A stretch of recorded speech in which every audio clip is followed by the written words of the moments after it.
Oke teman-teman, balik lagi dengan saya Vicky Ridho. Seperti biasa saya akan bereaction soal sepak bola Indonesia dan juga tanggapan komentar dari netizen soal sepak bola tanah air. So langsung saja kita simak, tapi sebelum itu jangan lupa untuk like, komen, dan subscribe. Dan jangan lupa juga untuk nyalakan lonceng notifikasinya. Let's go!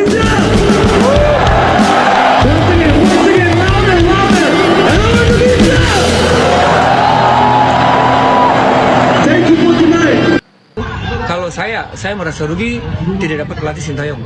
Jadi maksudnya kan setiap zaman itu pasti punya proses yang berbeda, punya Rocky Putirai, punya style yang berbeda. legend timnas Indonesia. Jadi dengan zaman yang sekarang sih banyak hal yang positifnya itu. Kalau saya merasa rugi tidak dapat pelatih Sintayong. Buat saya.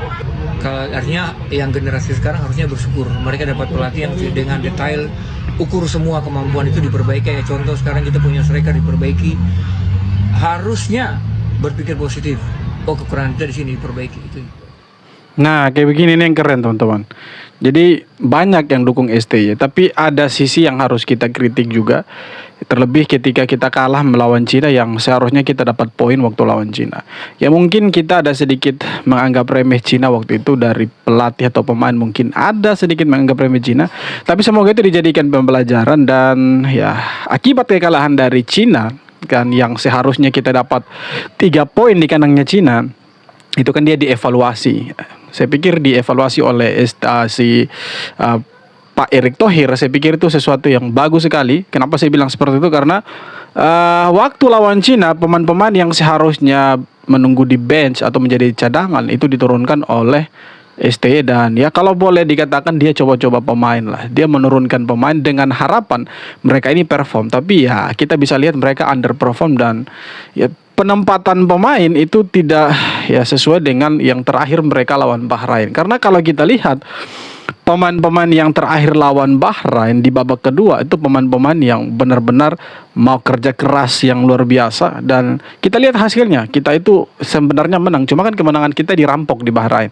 Nah, sebenarnya pemain-pemain itu diturunkan ketika melawan Cina, dan kita lihat itu tidak dilakukan sama sekali. Seandainya waktu itu pemain-pemain yang waktu lawan Bahrain diturunkan melawan Cina, ya ceritanya sekarang itu akan berbeda. Tapi sudahlah, kita lupakan itu, dan STY sudah dievaluasi oleh Pak Erick Thohir, dan menurut Pak Erick Thohir ini tidak ada tawar-menawar, tidak ada lagi main-main. Timnas Indonesia setidaknya itu harus ada di round 4, bukan round 4, tapi ada di peringkat 4 untuk melangkah ke round selanjutnya, ke round 4 dan bermain di babak playoff.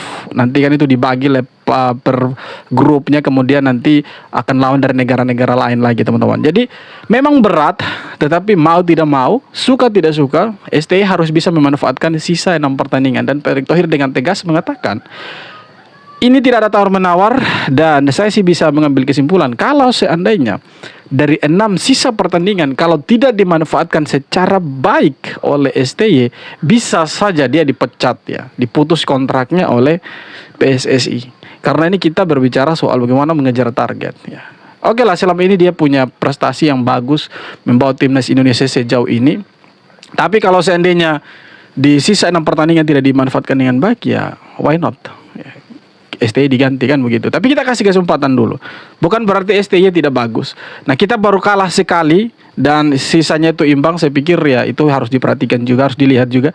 Jangan karena sekali kalah dari Cina kemudian kita bilang STY out ya. Baguslah PSSI tidak langsung memecat STY, tetapi memberikan evaluasi, memberikan kesempatan lagi untuk STY bagaimana caranya memanfaatkan sisa 6 pertandingan, teman-teman. Tidak ada tawar-menawar lagi. Wajib lolos masuk 4 besar di grup round 3. Ucap dari Pak Ketum kita, Erick Thohir, kepada El Rotasi boy.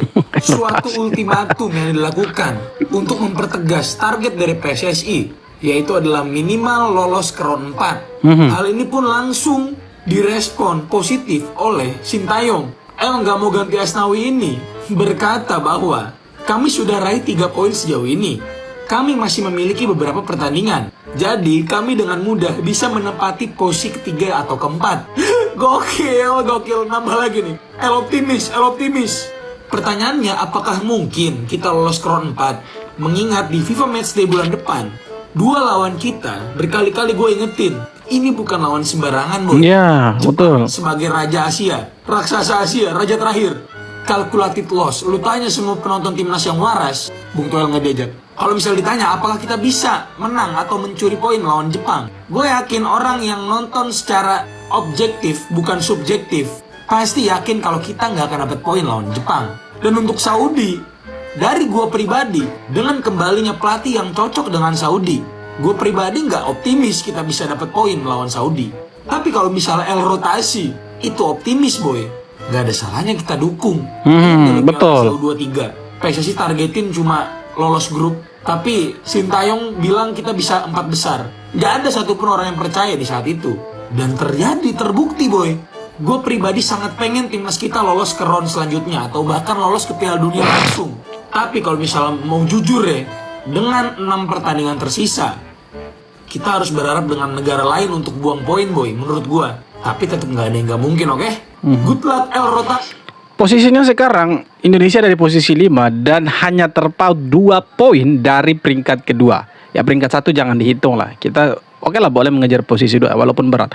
Nah kita punya selisih poin itu cuma 2. Jadi masih ada kesempatan untuk timnas Indonesia walaupun agak sedikit berat. Tapi kita optimis saja Indonesia bisalah ke round keempat untuk bermain playoff itu. Walaupun agak berat untuk ke posisi 2. Walaupun itu selisih poinnya cuma 2. Tapi ya tidak menutup kemungkinan karena kita masih bisa curi poin lawan Arab Saudi, lawan Cina, lawan Bahrain dan ini semua bermain di kandang. Ya oke lah kita jangan hitung waktu lawan Jepang ya, bolehlah kita berharap lebih tapi jangan terlalu. Jepang ini negara yang sangat kuat. Kita tahu lah pemain-pemain mereka bermain di mana, tidak perlu disebutkan mereka pemain-pemain yang gila semua bermain di Eropa dan ya kita tahu lah kualitas Liga Jepang seperti apa ya kan.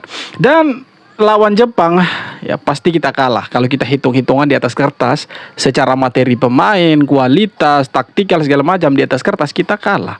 Tapi kita buktikan nanti di lapangan seperti apa. Apakah Indonesia mampu meredam si raksasa Asia ini atau kita malah terbantai di kandang sendiri? Ayo kita dukung timnas Indonesia, siapa tahu kita bisa dapat hal yang positif nanti teman-teman. Rocky Putirai, legend timnas kita tahun 90-an, komentar guys tentang kondisi timnas kita di bawah asuhan Coach Sintayong sekarang. Dia bilang timnas kita udah keren, udah bagus. Tuh, kita nggak pernah lolos ronde ketiga loh, baru kali ini kata dia. Apalagi yang mau dipertanyakan, timnas kita udah memang bagus. Itu dia lumayan gregetan kayaknya. Layak. Iya, kita ini sebenarnya prestasi buat timnas Indonesia karena untuk pertama kalinya kita bisa lolos ke round ketiga ya kan. Dan satu-satunya negara di Asia Tenggara. Coba lihat tetangga kita, siapa sih yang ada ke round ketiga selain Indonesia? Tidak ada. Cuma Indonesia yang main di round ketiga. Jadi sebenarnya kita patut berbangga dengan apa yang didapat sama PSSI atau timnas kita sekarang dan harus kita dukung itu teman-teman. Breaking news guys, ditolak oleh Bangladesh. Malaysia akan lawan Laos di FIFA Matchday bulan November. Waduh, kok bisa gini ya? Pasti hancur Laos. Hancur Laos. Ya, jadi kayaknya negara tetangga kita ini lagi terpuruk-puruknya guys.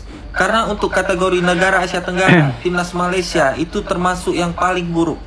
Nih, bisa kita lihat, gagal lolos ke kualifikasi ronde 3 Piala Dunia, gagal lolos ke Piala Asia U17, gagal lolos ke Piala Asia U20, dan masih ditunggu nih Piala Asia Senior 2027. Sangat berbeda dengan pencapaian yang dicapai oleh timnas Indonesia. Lolos kualifikasi Piala Dunia ronde 3, lolos Piala Asia U17, lolos Piala Asia U20, dan lolos Piala Asia Senior 2027. Sementara Vietnam juga sedang tidak baik-baik aja guys, karena tidak lolos ronde 3 Piala Dunia, lolos ke Piala Asia U17, dan tidak lolos ke Piala Asia U20.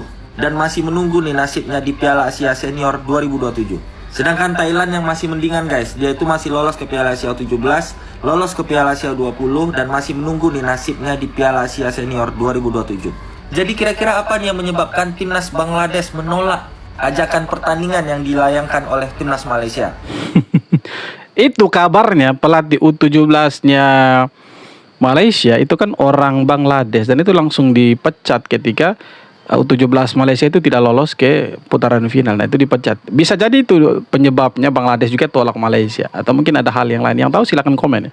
Tapi menurut saya Malaysia sekarang jauh berada di bawahnya Indonesia. Dan tadi saya nonton ada salah satu netizen mereka yang bilang dengan skuad yang sekarang King Indo harusnya bisa menang Piala AFF. Ya, saya sih setuju saja, tapi ya pemain yang mana dulu ya kan. Kita sih setuju, cuma ya pemainnya yang di bawah itu siapa kan begitu. Kalau yang di bawahnya itu pemain-pemain yang lapis kedua, lapis ketiga, ya, bisa sih juara Piala AFF, tapi ya Malaysia tetap di bawahnya Indonesia untuk sekarang.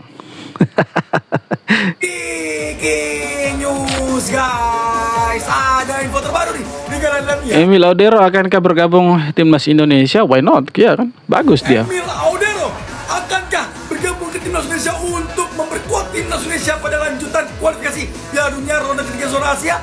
Nih ya, teka-teki dari Emil Audero ya, secara ya market value dari Emil Audero sebesar 86 miliar rupiah. Tentu market value yang sangat fantastis ya apabila Emil Audero jadi bergabung ke timnas Indonesia. Kita harapkan, kita doakan doa dan dukungan untuk Emil Audero dapat memantapkan hatinya untuk membela dan memperkuat timnas Indonesia di lanjutan kualifikasi Piala Dunia ronde ketiga zona Asia. Udah Emil Audero langsung aja telepon Pak Erick Thohir, telepon Coach Sintayong dan bilang I want to join timnas Indonesia. Teman-teman kamu udah pada join semua, Kevin Dix, Messi, Jers ya, semuanya. Jadi Emil Audero, this is for you. Let's go to join team. Bisa sih dia gabung timnas Indonesia, bukan tidak bisa. Atau dia juga punya darah keturunan Indonesia, iya kan. Tapi ya tidak bisa jadi pemain utama kecuali Paes itu dia ya cedera parah lah, atau cedera yang tidak bisa diturunkan lagi. Jadi ya anggap saja Emil Audero kalau misalkan dinaturalisasi dia bisa jadi pelapisnya Martin Paes itu. Banyak negara tetangga yang katanya sahabat, sebut saja Thailand, Vietnam, hingga yang terdekat Malaysia. Namun percayalah, mereka tak akan senang jika timnas Indonesia berhasil lolos ke Piala Dunia. Bukan tetangga dan tak dekat, namun dukungan gila-gilaan justru mengalir deras dari raksasa Asia, Jepang dan Korea Selatan. Masyarakat Jepang di media sosial ramai-ramai berharap dan mendoakan Indonesia untuk bisa lolos bersama dan mendampingi Jepang ke Piala Dunia. Hal serupa juga ditunjukkan oleh warga Korea Selatan. Bahkan baru-baru ini, pengusaha asal Korea Selatan, Song Chang-gun, rela memborong 1.500 tiket laga Indonesia versus Jepang di Gelora Bung Karno. Tak tanggung-tanggung, tiket yang dipesan bernilai 670.000 untuk satu tiketnya. Pengusaha asal Korea Selatan tersebut meminta masyarakat Korea yang tinggal di Indonesia untuk hadir di GBK dan memberikan dukungan penuh kepada Shin Tae-yong dan timnas Indonesia. Ia sangat berharap Indonesia bisa lolos ke Piala Dunia bersama. Ya, semua sudah dukung timnas Indonesia. Semoga ya para pemain dan pelatih bisa memberikan yang terbaik lah untuk supporter supaya ya, kita bisa lolos ke babak selanjutnya, teman-teman.